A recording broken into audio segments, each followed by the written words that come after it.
Hello and welcome. Today we are diving straight into a process that's, well, at the heart of any company that makes, well, anything. We're going to break down the essentials of supply chain planning right inside SAP S4Hana. This is all about that tricky balancing act between supply and demand.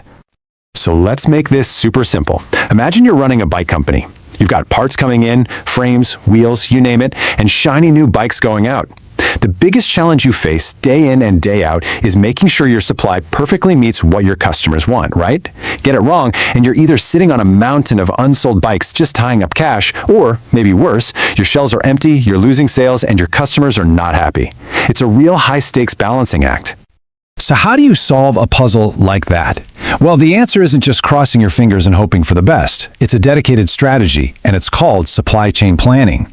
You can think of it as the playbook that turns all that potential chaos into a smooth, efficient, and, most importantly, profitable operation.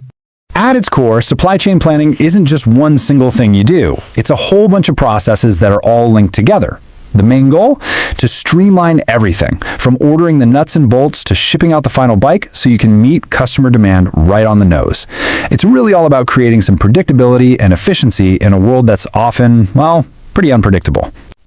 This whole strategy is really built on 4 core pillars, and what's great is that each one logically feeds right into the next. So let's break down how it all actually works. So it all kicks off with forecasting. This is where you look at past data to take an educated guess at future sales. Then that forecast helps you with demand management, which is where you handle the real, actual customer orders coming in. Next up, you have material requirements planning, or MRP. This is so cool. It takes that demand and calculates exactly what parts you need and when you need them. So it'll tell you something like, hey, you need to order 500 handlebars by next Tuesday to keep the production line moving.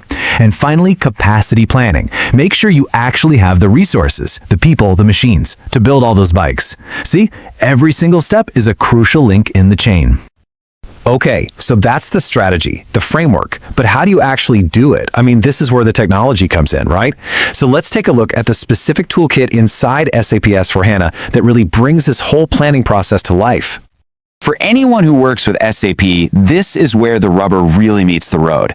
You've got to know which tools to use, because SAP actually gives you a few different options. And it's super important to know the difference between the modern strategic tools and the, let's say, older legacy ones. And here is that key difference. On one side, you've got SAP's modern cloud-based solution, Integrated Business Planning, or IBP. This thing is designed for real-time data and lets you run all sorts of powerful what-if scenarios. On the other side, you have the legacy tools like Flexible Planning and Standard SOP. That stands for Sales and Operations Planning. Now, they still exist in S4Hana, but SAP's direction is crystal clear. IBP is the future. It's just faster and way more flexible. For any new project, IBP is definitely the recommended tool. But of course, planning doesn't just happen in its own little bubble. Nope, it's deeply connected with other parts of the system. It's all part of the bigger SAP Supply Chain Management, or SCM world.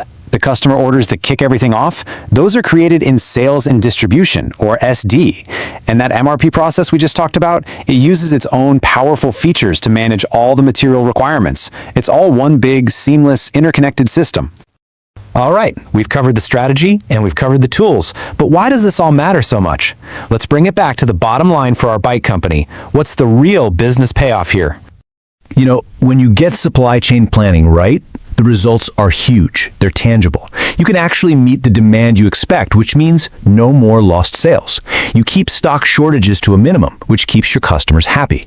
And you make your production as efficient as possible, getting rid of wasted time, money, and materials. In short, you're building exactly what you need, precisely when you need it.